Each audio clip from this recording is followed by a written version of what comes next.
मुंबई डर के साए में जी रही थी। हर कोई अपने घरों में बंद था, सड़कों पर सन्नाटा पसरा हुआ था।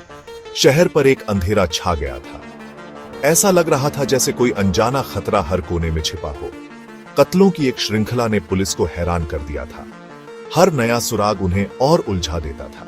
3 शिकार, सभी जवान औरतें, सभी अपने घरों में बेजान पाई गई। उनकी मौतें एक रहस्य बन गई थी। कोई जबरदस्ती घर में घुसने का निशान नहीं, संघर्ष का कोई निशान नहीं। यह सब बहुत ही अजीब था। बस एक खौफनाक सन्नाटा और एक ठंडी लाश। हर दृश्य एक जैसे पैटर्न को दर्शाता था। जैसे ही अखबारों ने सीरियल किलर के खुलेआम घूमने की सुर्खियां बटोरी, शहर दहशत में आ गया। हर कोई अपने आप को असुरक्षित महसूस कर रहा था। सीआईडी टीम पर दबाव था।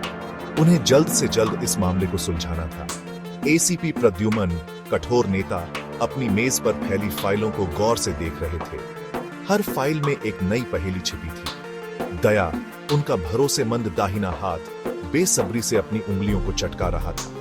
वह इस मामले को जल्द से जल्द सुलझाना चाहता था। इस केस में कुछ अलग था। हर सुराग उन्हें एक नई दिशा में ले जा रहा था। कत्ल बहुत साफ, बहुत सटीक थे। ऐसा लग रहा था जैसे कोई पेशेवर हत्यारा काम कर रहा हो। यह एक प्रोफेशनल का काम था।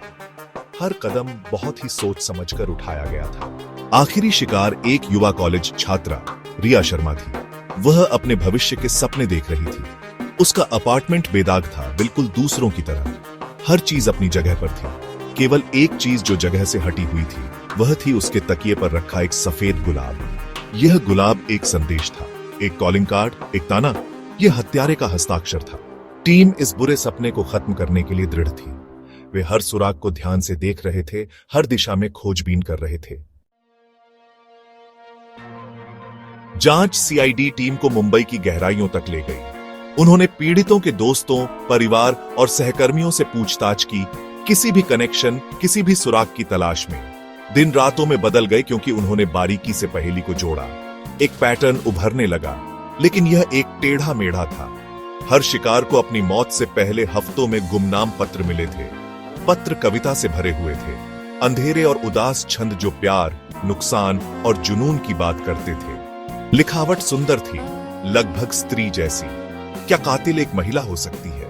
पत्रों के फोरेंसिक विश्लेषण से एक दुर्लभ इत्र के निशान मिले, व्हाइट गार्डिनिया। यह एक सीमित संस्करण वाली खुशबू थी जो शहर भर के चुनिंदा बुटीक में ही बेची जाती थी। यह एक महत्वपूर्ण सुराग था, अंधेरे में आशा की एक किरण। सीआईडी टीम के पास अपना पहला असली सुराग था। व्हाइट गार्डेनिया का निशान सीआईडी टीम को कोलाबा में एक विचित्र एंटीक की दुकान तक ले गया। मालिक को अस्पष्ट रूप से 2 युवतियां, बहनें याद थीं जो उसकी दुकान पर आती थीं। वे विशेष रूप से विक्टोरियन युग के गहनों में रुचि रखती थीं और हमेशा व्हाइट गार्डेनिया की विशिष्ट खुशबू पहनती थीं। उसने पुलिस को बहनों का एक स्केच प्रदान किया। बहनों नेहा और प्रिया मेहरा का पता दक्षिण मुंबई में एक विशाल हवेली में लगाया गया, लेकिन जैसे ही सीआईडी टीम पास पहुंची, उन्हें एक चौंकाने वाली खोज हुई। हवेली सुनसान थी। बहनें कोई निशान छोड़े बिना गायब हो गई थीं। क्या उनका अपहरण कर लिया गया था या वे भाग रही थीं? रहस्य गहरा गया। सीआईडी टीम को यकीन था कि मेहरा बहनों के पास कत्ल की कुंजी है, लेकिन वे कहां थीं?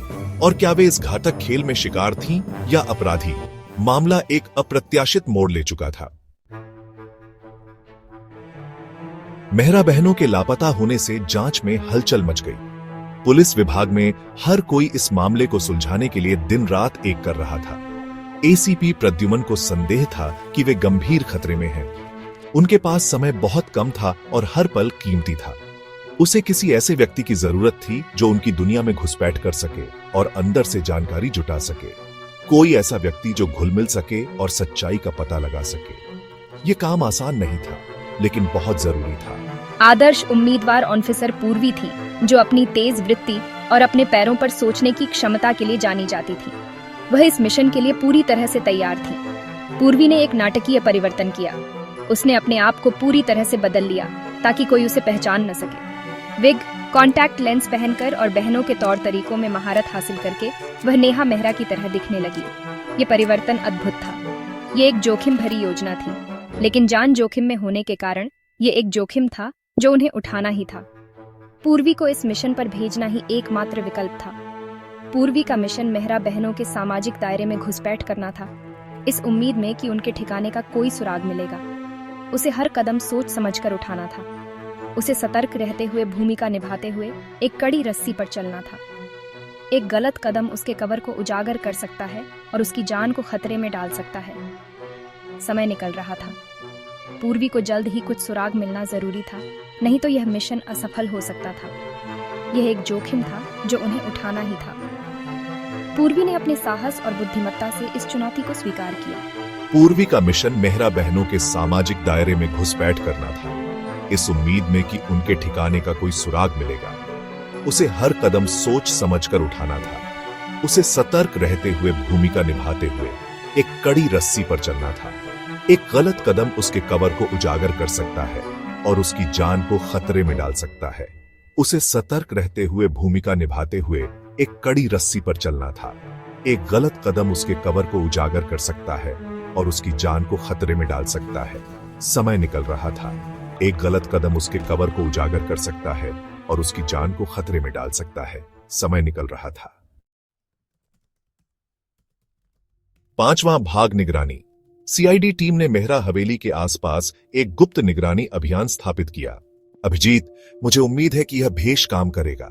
हमें मेहरा बहनों या लापता महिलाओं के बारे में कोई सुराग ढूंढना होगा। दिन रातों में बदल गए, लेकिन हवेली भयानक रूप से खामोश रही। टीम उम्मीद खोने लगी थी। क्या हम बहनों के बारे में गलत थे? क्या इस टेढ़े मेढ़े खेल में कोई और खिलाड़ी है? जैसे ही उनका धैर्य जवाब दे रहा था, एक चिकनी काली कार हवेली के सामने आकर रुकी।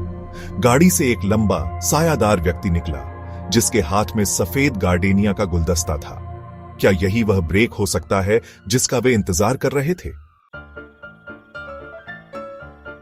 रहस्यमयी आगंतुक के आने से सीआईडी टीम में एड्रेनालाइन का झटका लगा। दया और अभिजीत अपनी दूरबीन से चिपकी आंखों से ध्यान से देख रहे थे, क्योंकि वह आदमी हवेली के अंदर गायब हो गया था। वह कौन था और मेहरा बहनों से उसका क्या संबंध था? इस बीच पूर्वी अभी भी नेहा मेहरा के रूप में गुप्त रूप से शहर के कुलीन सामाजिक दायरों में घूम रही थी। वह बहनों के कई परिचितों से दोस्ती करने में कामयाब रही थी, इस उम्मीद में कि उनके लापता होने के बारे में जानकारी मिल सके। लेकिन अब तक उसके प्रयास व्यर्थ रहे थे। एक शाम हवेली के आसपास लगे सर्विलांस कैमरों से फुटेज की समीक्षा करते समय अभिजीत ने कुछ खौफनाक देखा। एक आदमी जिसका चेहरा बेसबॉल कैप से ढका हुआ था, बार बार कैमरे में कैद हो रहा था। वह हमेशा बैकग्राउंड में दुबका हुआ नजर आता था। उसकी निगाहें हवेली पर टिकी हुई थीं। क्या वह किसी का पीछा कर रहा था या वह सीआईडी टीम को देख रहा था? रहस्यमयी शिकारी की खोज ने सीआईडी टीम को झकझोर कर रख दिया। यह आदमी कौन था और मेहरा हवेली में उसकी क्या रुचि थी? एसीपी प्रद्युमन को संदेह था कि वह मामले से जुड़ा था, शायद हत्यारे के साथ भी काम कर रहा था। एक योजना बनने लगी। वे पूर्वी को चारा के रूप में इस्तेमाल करेंगे, शिकारी को छिपने से बाहर निकालेंगे। यह एक खतरनाक जुआ था, लेकिन उन्हें यह जानना था कि वे किसके साथ काम कर रहे थे। सीआईडी टीम की निगरानी में पूर्वी अभी भी नेहा मेहरा के वेश में अपनी दिनचर्या के बारे में, सामाजिक कार्यक्रमों में भाग लेने और बहनों के परिचितों से मिलने के बारे में गई। तनाव स्पष्ट था। हर साया, हर गुजरती कार एक खतरा लग रहा था। जाल बिछाया गया था। यह एक जटिल योजना थी, जिसमें हर कदम को सावधानी पूर्वक सोचा गया था। पूर्वी, उसकी नसें मजबूत हो गईं, एक चैरिटी पर्व में पहुंची। वही कार्यक्रम जिसमें मेहरा बहनें अक्सर आती थीं। वह जानती थी कि यह रात महत्वपूर्ण होगी। सीआईडी टीम मेहमानों और वेटरों के वेश में भीड़ में घुल मिल गई। उनकी आंखें लगातार शिकारी के किसी भी संकेत के लिए स्कैन कर रही थी।